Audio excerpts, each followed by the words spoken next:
Hi Vedika. So, see, you are going in a right direction in terms of drawing and also the values. But I would say the portrait is 50% complete. You still need to work more. Let me tell you how. So, see, this is the shadow shape here, right? Of the nose. Now, let me just change.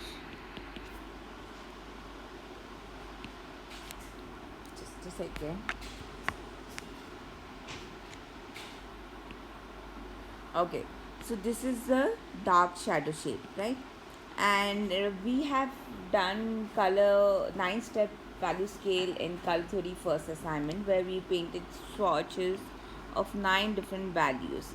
Now, how the values from the first swatch travel to the ninth swatch? There is no jump. So there is a constant movement of values that we can see from the first swatch till the ninth swatch. The same rule is followed on whatever charcoal drawing you are doing, be it still life, portrait, live drawing, or landscape.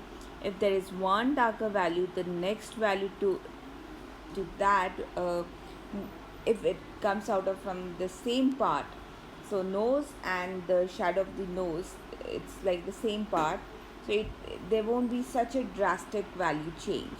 So what you need to do is, yes, there is a value change. This is shadow, so this is dark, but the value next to it can be you can leave one swatch and then do the second one, so it can be a bit more darker than what it is.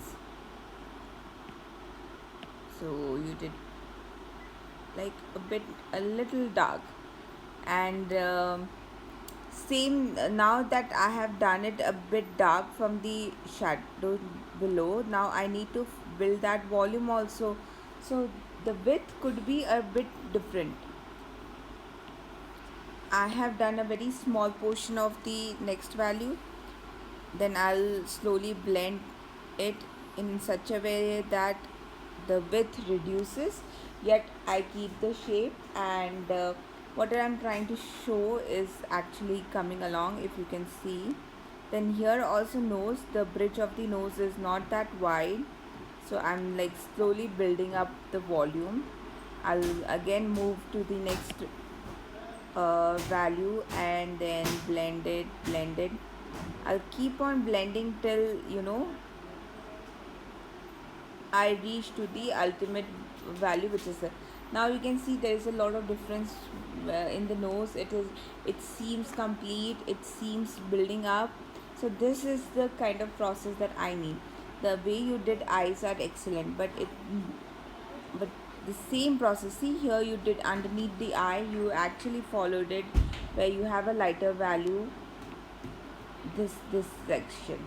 So you have a lighter value, then you slowly move to the middle, lighter middle, darker, and the darkest. The same transition I want to see on all the other planes of the face. And also look into the plane change drawing that we did. So plane change will help you understand the change of values in a very better way. So overall, good work, progressing, few changes, and it will look really nice.